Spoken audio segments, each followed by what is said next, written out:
देखो, exam preparations में जो चीज़ सबसे इंपॉर्टेंट होती है वो होती है आपके रिसोर्सेज। बहुत तरह के मार्केट में रिसोर्सेज अवेलेबल हैं, पर कई बार हमें समझ में नहीं आता है कि किस चीज़ के ऊपर ज़्यादा प्रायोरिटी देनी चाहिए। क्या कोई ऐसी भी चीज़ है जिसको हम इग्नोर कर सकते हैं?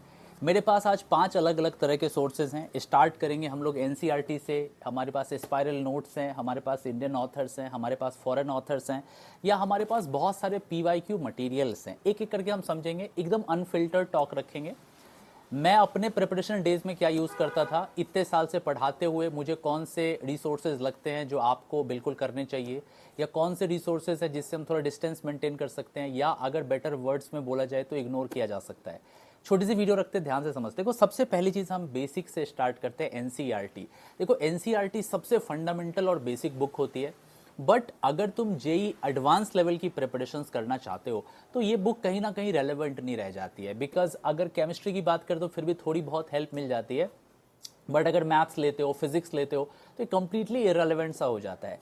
बट अगर आप नीट की प्रिपरेशन कर रहे हो, या तुम्हारा गोल सिर्फ जेई मेन है, या कुछ रीजनल एंट्रेंस एग्जामिनेशन जैसे बिट सेट हो गए, डब्ल्यूबीजेई एग्जामिनेशन हो गया, या वीआईटी हो गया, इन सब चीज़ों के लिए एनसीईआरटी पे तुम रिलाई कर सकते हो, इसमें कोई डाउट नहीं है। बट अगेन रिपीटिंग, अगर तुम जेई एडवांस की प्रिपरेशन कर रहे हो तो बस ये एक फॉर्मेलिटी के तौर पे देख सकते हो इसमें क्या क्या है, बस उससे ज़्यादा नहीं।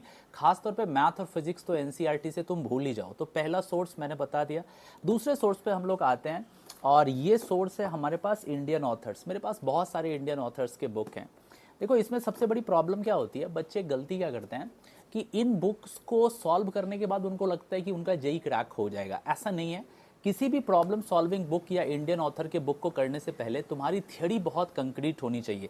जैसे एग्जांपल के तौर पे ये डीके सिंह की बुक है, या ये हिमांशु पांडे हो गया, या ये एमएस चौहान हो गया, ये सब प्रॉब्लम सॉल्विंग बुक है। और मार्केट में बहुत सारे प्रॉब्लम सॉल्विंग बुक है, जैसे एचसी वर्मा आपके पास हो गए, या पाथ फाइंडर के भी मटेरियल हो गए।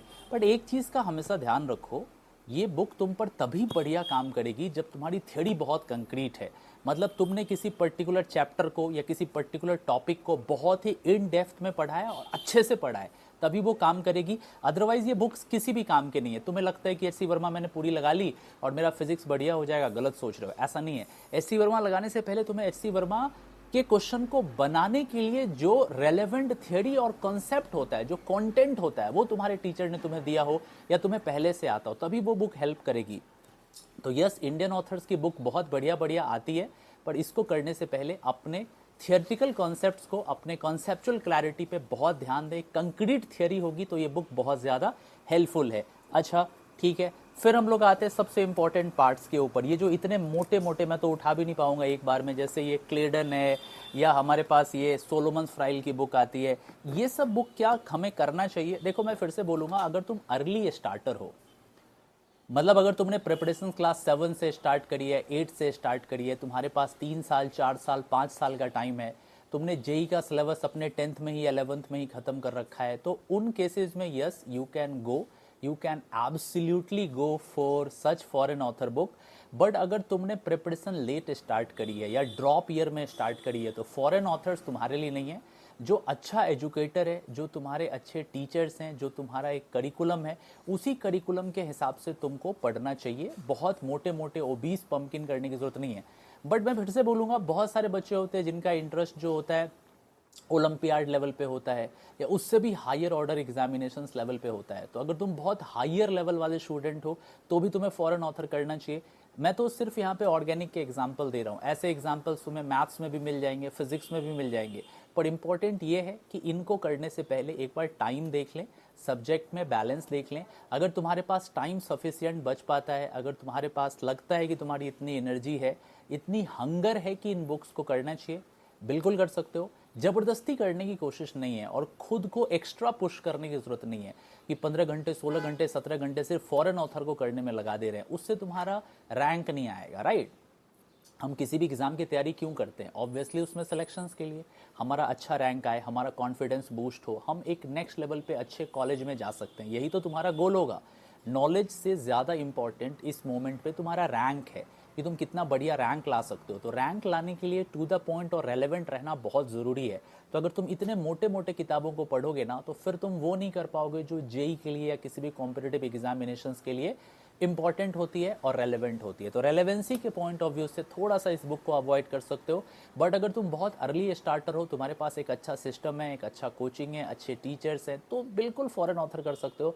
सिलेक्टेड टॉपिक्स इसमें बहुत बढ़िया बढ़िया तुम्हें मिल जाएंगे। ठीक है, अब हम आते हैं अपने सबसे इंपॉर्टेंट पार्ट पे, ये है हमारे खुद के नोट्स।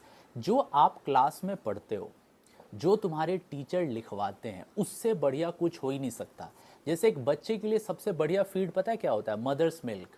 आप देखो हर दूध के डब्बे पे जो भी फॉर्मूला मिल्क होता है उस पे लिखा हुआ होता है mother's milk is best for your baby. माँ का दूध बच्चे के लिए सबसे बढ़िया माना जाता है। उसी तरीके से ये जो तुम्हारे खुद के बनाए हुए नोट्स हैं ना, इससे बढ़िया कुछ हो ही नहीं सकते। They are the best and the supreme and the premium quality thing. क्योंकि तुम जो देखते हो, तुम जो सीखते हो, तुम जो समझते हो क्लास में, तुम वही तो नोट्स में बनाते हो ना। अब वो ज़माना चला गया जब हम 5, 6, 7, 8 किताबें खोल के हर एक चीज़ को लिखते थे, शॉर्ट नोट्स बनाते थे और बहुत एफर्ट डालते थे। आज के ज़माने में प्रोडक्टिव वे में बच्चे काम करते हैं, स्मार्ट वे में काम करते हैं, तो खुद के नोट्स सबसे बेस्ट होते हैं। तो कोशिश करिए आप लोग क्लास में नोट्स बनाने का, जो आपके टीचर लिखाते हैं, पढ़ाते हैं, समझाते हैं, उससे बढ़िया कुछ नहीं होगा। इसके बाद आप डीपीपीस करो, शीट्स करो, प्रॉब्लम सॉल्विंग करो, वो बहुत ज़्यादा इंपॉर्टेंट है। इतना कुछ करने की ज़रूरत ही नहीं होगी। लास्ट पार्ट पे आते हैं, हमारा PYQ। ये सारे के सारे प्रीवियस ईयर क्वेश्चन और उसके सॉल्यूशन हैं। देखो एक बात को समझ जाओ, PYQ तुम्हारे लिटमस के जैसा काम करता है। लिटमस क्या होता है? अगर हम एसिड में या बेस में लिटमस पेपर को डालते हैं तो रंग बदलता है, राइट? ब्लू टू रेड या रेड टू ब्लू होता है ना। तो जैसे लिटमस एसिड या बेस को बताता है, वैसे ही आपका प्रीवियस ईयर क्वेश्चन को करना लिटमस के जैसा है। तो ये कोई ऐसा रिसोर्स नहीं है जिसको इग्नोर करना है, ये एक मैंडेटरी रिसोर्स है। मतलब आप में से हर बच्चे को ये काम करना ही करना है, प्रीवियस ईयर सॉल्व करने ही करने हैं। दैट इज 100% श्योर, इग्नोर नहीं कर सकते इसको। देखो मैं तुम्हें एक बार क्विकली बता देता हूँ इस वीडियो में। सबसे पहली चीज़, प्रीवियस ईयर क्वेश्चन करने ही करने हैं। आप जहाँ भी पढ़ रहे हैं वहाँ पे आपको खुद से शॉर्ट नोट्स बनाना है, क्लास नोट्स बनाने हैं, लेक्चर्स से लिखी हुई इंपॉर्टेंट चीज़ नोट करनी है, कंसेप्चुअल क्लैरिटी पे काम करना है, डीपीपी शीट करनी है। इंडियन ऑथर्स आप तब बनाएं जब आपका कॉन्सेप्ट बहुत ही ज़्यादा कंक्रीट हो चुका है, जब आपको लगता है कि मैं HC वर्मा पूरा बना दूंगा, मेरे टीचर्स ने इतनी थ्योरेटिकल और कॉन्सेप्चुअल क्लैरिटी मुझे प्रोवाइड कर दी है, तो फिर ये Indian authors best of the best है। NCERT आपको केमिस्ट्री जैसे सब्जेक्ट में करने की ज़रूरत है, पर अगर आप JEE एडवांस जैसे लेवल पे जा रहे हैं तो फिर भी ये रेलेवेंट नहीं रह जाता है। मैथ और फिजिक्स में तो बिल्कुल भी रेलेवेंट नहीं रह जाता, कोई सेंस ही नहीं है इन बुक्स का। बहुत ही ऑर्डिनरी और बहुत ही बेसिक है। नीट में फिर भी काफ़ी हद तक मदद मिल जाती है। लास्ट, ये मोटे मोटे जो ओबीस पम्पकिन दिख रहे हो, ये जो क्लेडन है हमारे हाथ में, सोलोमन्स है, ये सब बुक आप तब करें जब आप अर्ली स्टार्टर्स हो, जब आपने बहुत जल्दी स्टार्ट करी है, जब आपकी भूख बहुत ज़्यादा है, आपके पास एक अच्छा सिस्टम है, अच्छे एजुकेटर हैं, तभी आप इसको कर सकते हैं, अदरवाइज आप मत करें। छोटी सी वीडियो हमने रखी है, आई होप रिसोर्सेज का आइडिया लग गया होगा। ये फिजिक्स पे, केमिस्ट्री पे, मैथ्स पे, बायोलॉजी पे, हर सब्जेक्ट पे काम करता है। एक बात हमेशा याद रखना, तुम्हें कितना आता है उससे कहीं ज़्यादा इंपॉर्टेंट है कि तुम्हारी रैंक कितनी आई। ये जालिम दुनिया तुमसे कभी भी नहीं पूछेगी कि तुम्हें आता कितना है, पर हर कोई जानने की कोशिश करेगा तुम्हारी ऑल इंडिया रैंक कितनी आई। तो इस मोमेंट पे जितना हो सके उतना रैंक के लिए पढ़ाई करो। तुम मेरी बात समझ रहे हो? रैंक के लिए उतना पढ़ाई करो। कॉलेज में जब जाओगे तो लाइब्रेरी में बैठ के जितना हो सके नॉलेज गेन कर लेना। This is your MK sir. मुलाकात आपसे जल्दी होती है। Thank you so much, take care, bye bye.